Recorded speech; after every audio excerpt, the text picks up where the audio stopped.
This conference will now be recorded.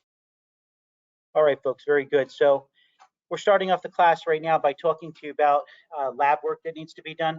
So you'll see here in Unit 1 of coursework, there's coursework, student view. You're going to see here that, let's see. So right here, lab number 4, nervous system and special senses. You're going to click on that, and you're going to then follow these directions, please. I made a mistake. I can actually, well, I'll have to correct that part. It's lab 4. Don't pay attention to lab 3 there, but the nervous system. And so you are going to go into documents and resources unit 2 and look up these images. I already provided the images for those that are in class today. You'll see here that you're also going to identify and label, well, not label, you're going to be doing that in the brain images. You'll define functions of the frontal, parietal, temporal, occipital, and the insula, those lobes. You'll define dementia and then a specific type of dementia. You'll also look up, right, in Google, pathway of sound, pathway of light, and the structures that pass through. Then you're going to also define the outer, middle, and inner ear, and the sclera, choroid, and retina. Okay, you'll cite your sources. So those of you on campus, please make sure, again, that when you're doing the research work for this lab, you're going to be citing your sources, okay? So please cite your sources of where you received this information. Go ahead. It's APA. Yeah, and so, and if you'll look in, let's see, if you look in documents and resources, I'm showing that to the online class here. In documents and resources, here we go. APA website citation, I have that posted for you all. Also know that in the library section of our website, you can also look up APA citations. Okay? Yes. You're not doing your research paper, but you're just doing you're going to cite the sources in defining the terms that I'm asking you to do for and looking at the information today for this lab. Now, next week, we will spend time, probably maybe do a little bit of lecture, but then also I'll be really working with you all as far as, well, those of you on campus here with the models and such, and we'll be going through that. And I'll have another assignment for you all to do online. Very good. So again, so make sure that documents and resources you're seeing here. Here we go. So brain images, eye image 1 and 3, and the ear anatomy. Those are what you need. That's in unit 2. And documents and resources that are going to help you with lab number 4.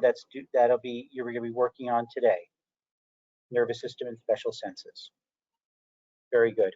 All right, I'm going to now go, and if you have any questions, send me an email, please. So we're going to move on into then our PowerPoint and finish up our PowerPoint for today. So let me get this squared away for us on campus here, and then we'll start reviewing. All right, folks, so we're going to be looking at finishing up our PowerPoint today, our PowerPoint for the nervous system. And next week, I'm going to take some time to do some review. So understand that I will do some review and talk to you a few things, and then we'll get into special senses for next week. So let's move here to presentation. So here what you're seeing is that we talked about, I've discussed with you already some of the structures of the human brain.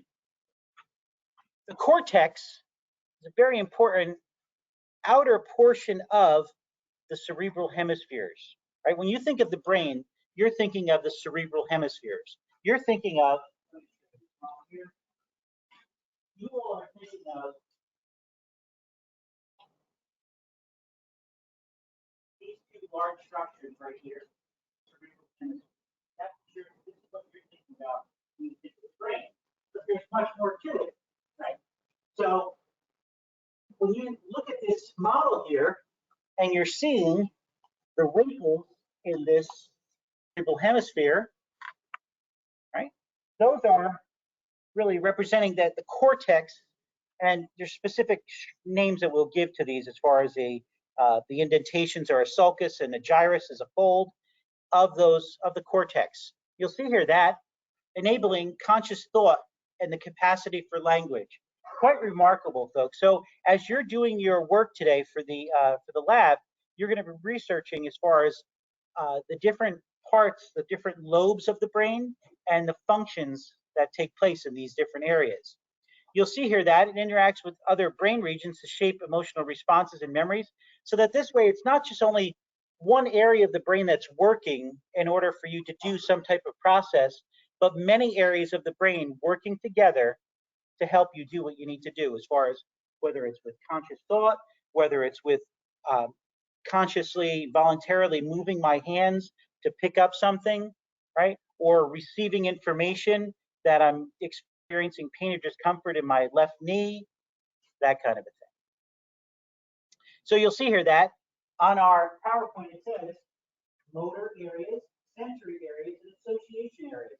So those association areas are working in conjunction with those motor, for motor output for doing something, or sensory input for receiving information. Those association areas will help to with the different tasks that are needed for the brain to do what it needs to do in order for you to be able to have your sense of smell, have your sense of vision, be able to voluntarily move things and pick up things and walk. You'll see here that the limbic system is a portion of the brain, an area of the brain with multiple structures that really, it gives emotional context to what it is that we're doing. So we would say that the limbic system is the emotional brain, okay? The emotional brain. So understanding the limbic system, your sense of smell and memory are a part of that limbic system. So when you smell something that's really good, it can remind you of a Christmas time or a special occasion or your grandparents' home or whatever, but it's like a good thing. Or it could be the opposite of that. It could be a bad thing and remind you of sad times and such. So yeah, so emotional context, the limbic system. Next slide here we'll see as far as with consciousness. And this is quite remarkable, folks. If you've ever had watched maybe a program on TV or a documentary regarding people who are in a coma, right? Or if they've been put in an induced coma, right? Depending upon if there's been a patient or a person that's experienced some type of trauma, or how about a severe heart attack and they're wanting to prevent brain damage, further brain damage. They'll put them in an induced coma where they'll chemically put this patient in a coma, and so that they're in an unconscious state, okay? And they're not able to just be readily aroused from that unconscious state. It's quite interesting, honestly. You'll see here that there are different stages that the brain can go through as far as with consciousness is concerned. And when we're in a sleep state, right? Sleep state, there are different levels of sleep. And honestly, you're still, even though you're in this unconscious state, you're able to be aroused, to be awoken from sleep, right? But if someone is unconscious and they're in a coma, this is a state where the person cannot just be shaken and woken up, right? This is a deeper level of unconsciousness that can be a positive or a negative. Let's move on here. Memory. So again, too, we're just covering a little bit of information regarding this. I'll talk a little bit more next class here, but just giving you here as far as we get short-term memory. We wish we all got long-term memory for many things that we're trying to study while we're in school, right? We're going to see an image in just a moment that kind of shows you how the steps that go on. Now, you all know that repetition is key. You get that, right? Because you need to repeat something over and over in order for you to take this information that you're studying from the short-term memory into long-term memory. You can short-term, you could remember someone's name or a phone number, right? Or an email address, right? That kind of a thing. But then it kind of goes away pretty quick. But to remember something long-term, there's a lot of processes that go on, and repetition will help to further create pathways that you'll be able to remember it. Interesting also here, you'll see that we talk about declarative and skill memory. So declarative memory, we're thinking of more in processes of memorizing groups of information. And so terms, we're trying to memorize equations, we're trying to memorize definitions, anatomical parts as we're here in the lab. Skill memory is more in a case of I'm trying to learn how to shoot a basketball and I'm practicing it, doing it over and over, or playing hockey, or kicking a ball, whatever that may, playing a piano, right? This is different types of memory that our body is. How many of you have gotten into your car and you start driving to school or driving to work or drive like something that you do every day, and even though it's like a day like that you're not going to be supposed to be going to your job or to school? Has that ever happened to you at all? It's happened to me. It's kind of a funny thing. It's just you just kind of go on autopilot and you're doing something and you're not really even consciously thinking about it. You're just doing it. Now, here's another thing also that's quite interesting: amnesia and the loss of memory. Okay, so you're seeing here as far as amnesia and the loss of memory, and understanding that this can be a very real problem for people, right? And depending upon, and many times as a result of some type of, maybe it's a traumatic brain injury, or a tumor or a disease process. How about like some type of dementia, where people are forgetting their own family members, right? These are really bad things that can go on and that occur as a result of it and can affect memory. They might be able to remember memories that took place many, many years ago, but forget if they just drank a glass of water or had breakfast. So amnesia and types of loss of memory, very tough things to deal with. So let's take a look at this image here next. And what we'll see here is that you'll see that we have short-term and long-term memory. So sensory stimuli from the nose, eyes, and ears can create this temporary storage in the cerebral cortex, in the folds, right, of the cerebral hemispheres, right and left cerebral hemispheres, and it can go into short-term memory. Now, emotional state, having time to repeat, like you said, repetition, or rehearse, doing an activity, actually physically doing an activity, and associating the input with stored categories of memory influence the transfer to the long-term storage. So have you ever tried to remember someone's face and you remember, hey, they look like somebody I already know. They look like Bob, my friend Bob, right? I've known my friend Bob for years. That person really looks like Bob. So I'm just going to remember that even though their name is a different name, I'll associate them with Bob, and I'll remember, that maybe that's, or that maybe that is their name, or maybe it is that they look like that person. You have to figure out what's going to work for you as far as in context. There are things called mnemonics, where we can actually create like letters that'll create a word or create a nonsense type word that you can then try and help to memorize certain facts and such. So in the case of, let's see. So in the case of, say, for my students that are in anatomy, they're learning the cranial nerves, the nerves that come directly off of the brain. So what I'll have them do is I'll have them do this mnemonic that goes on old Olympus, towering tops, thin in German, viewed some hops. Now that's weird. Doesn't make any sense, right? It's nonsensical. But understand that the first letter for each of these represents a cranial nerve, a term. So the olfactory nerve, the optic, and the oculomotor, those three right there, the O's correlate with those terms. Mnemonic, it's a way to memorize something and remember something. That's just one example of. Many times we can use flashcards. You have, so let's,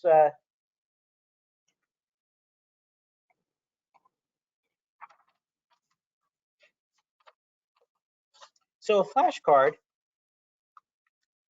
maybe the size of like a 3x5 card, right? And what do? You put the term on one side and the definition on the other. And so this way you read the definition and you look at, and you think, oh, that term is for blank. Or you look at the term and then that's whatever that vocabulary term may be, and then you try to remember the definition of it. Okay? So these are just ways. How about watching videos? Can that be helpful? Right? YouTube videos, that can be helpful to read, to help you to remember something and help to create a long-term memory, not a short-term memory. But again, it's the repetition. So when you watch a video, you're writing down notes from it. You pause, you play, you pause, you play, then you watch it over again. You watch it a couple times, and it helps to get in your memory into that more long-term memory. And then as a result, it's going to be able to be easily retrievable. Or sometimes not, right? And that's frustrating. So here we go with some pathology, some disorders that can occur. So concussion, right? Concussions are these mild brain injuries that can have a cumulative effect, meaning that if you have one and then you have another one and another one and another one, the effects can build up to the point where it can be a more serious situation than just experiencing one concussion. So, having concussions over a period of time in your lifetime can have a cumulative effect to make you pretty ill and damage your brain. We've known this. You all have seen. There's been like professional football players, wrestlers, different types of people involved in different types of sports and such, who have received that they're in a very physical type of a sport, and so concussions can be a thing. And now, go ahead, please.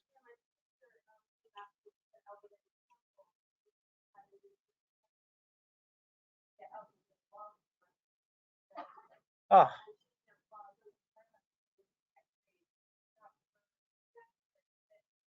yeah, yeah. It's pretty scary stuff, honestly. It can really mess you up, indeed. Yeah. So know that these issues with the brain and such, and the nervous system, and in addition to the brain, but also the spinal cord and spinal nerves can also be impinged and create all kinds of problems. So here we have paralysis, folks. Yeah. So this is something that's very real. So you'll see here, as far as we've talked about, as far as so let's look at our skeleton again, just for review. And we're seeing that. So imagine if a person damaged their cervical spine, which in turn damage the nerves and damage the cord. If it damages the cord at this level through here, that patient is going to be possibly, they're going to not be able to move their arms or their legs on their own. But how about if a person injures from here down?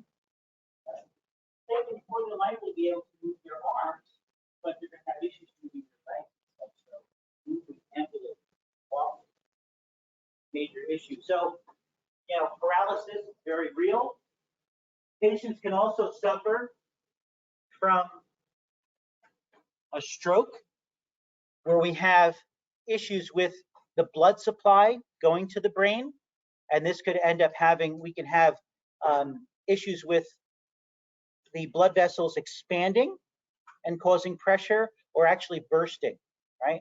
And these are all very serious issues that can occur that can leave a patient with paralysis on maybe one side of their body. So really serious issues. Epilepsy is something else.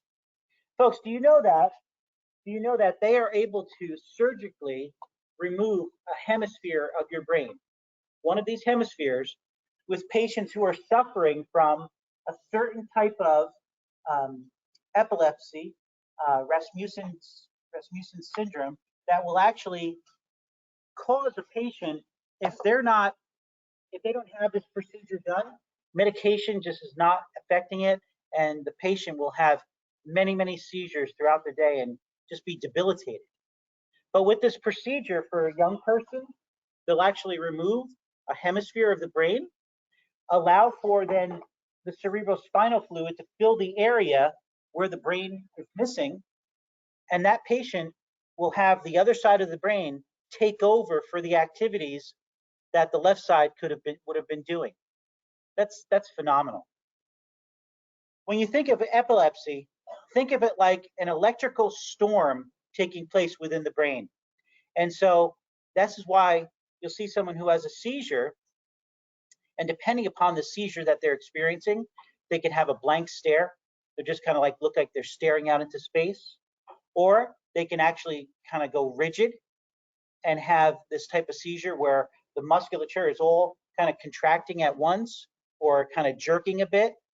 There are different types of these epileptic type seizures and seizure disorders that can occur. Parkinson's is a type of disease and illness where there's a problem with chemicals within the brain, and areas of the brain that are not producing chemicals and not responding to certain chemicals that are being produced. And as a result, we can have patients who have a tremor. Have you ever seen someone who has a tremor? They go to do something and their arms are shaking. Well, not everybody that has a tremor has Parkinson's, but there are benign tremors, we would call them, but Parkinson's is one of them.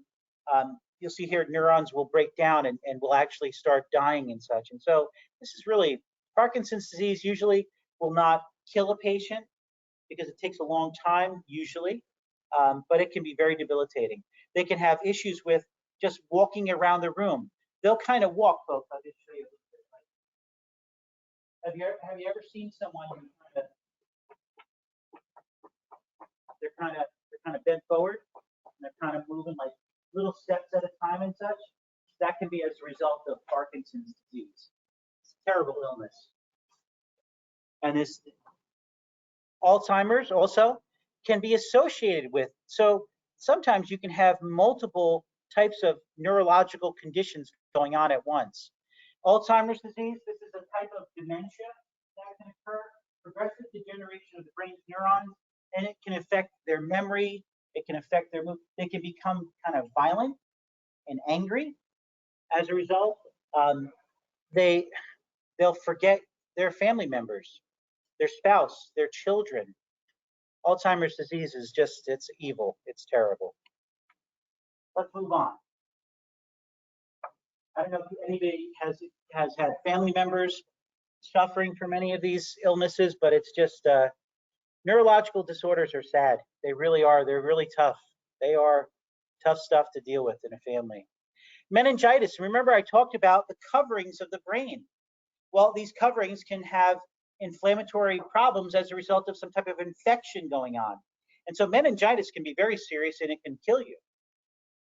Encephalitis also dealing with inflammation and different types of infections with the brain. Glial cell cancer. So there are different support cells. So the term glial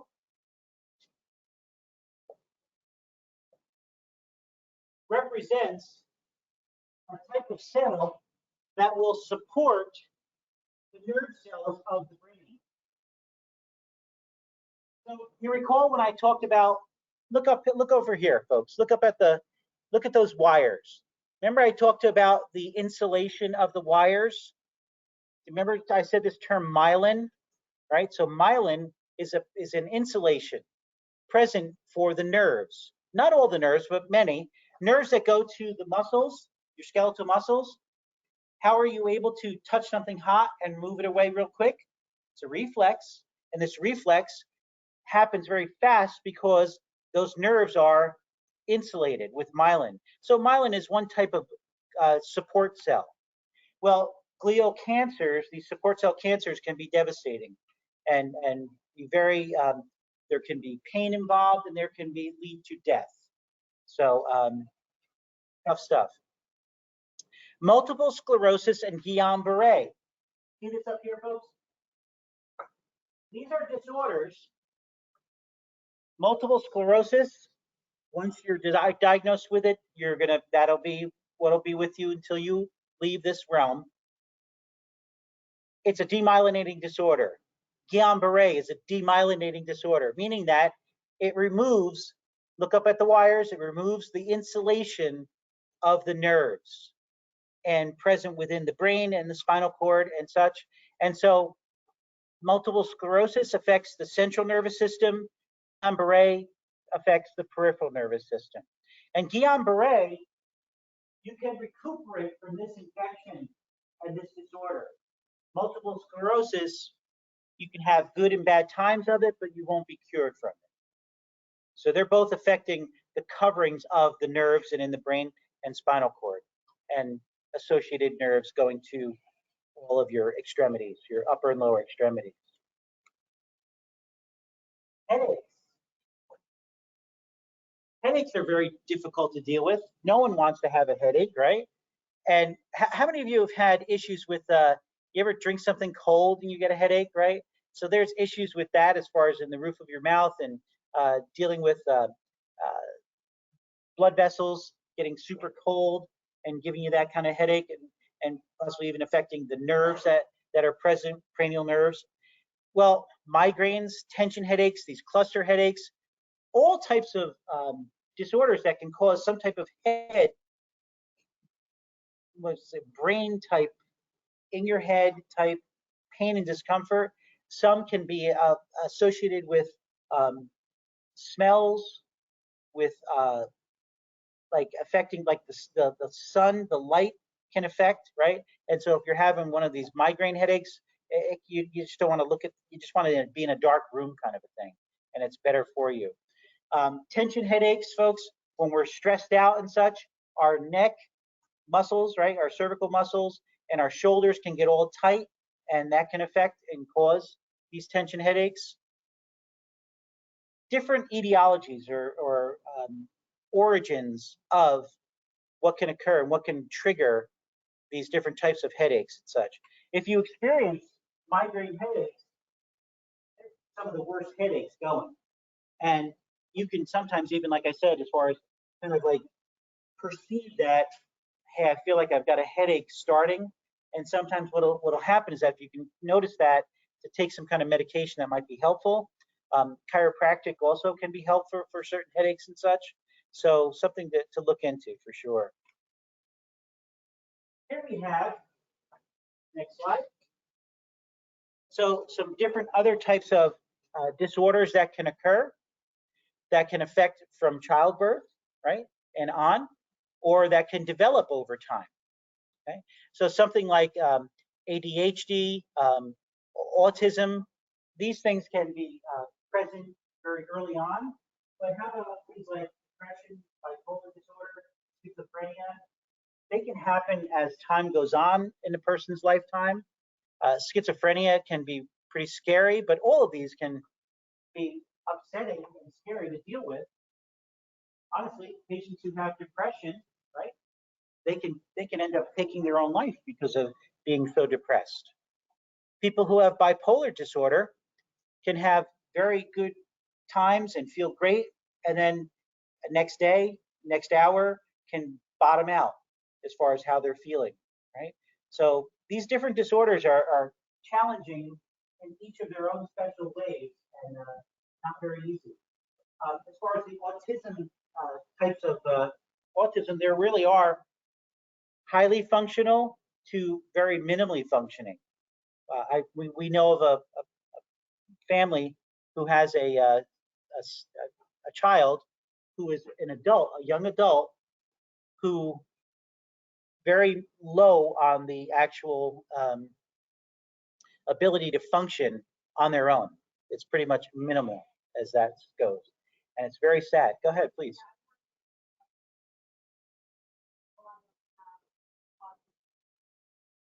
Oh yeah, yeah. So to the point where they can be out and about in the community and live a life and have some issues that they have to deal with, but they can still be very fully acting within society. And there are others that cannot on their own at all, and maybe even live in group homes and such, right? Schizophrenia also, this is a scary one in that many of these disorders, they might be involved in self-harm, right, in order to deal with whatever they're dealing with. But schizophrenia, many times it's not just a matter of just self issues, but also acting out against others, and that's pretty scary, to be honest.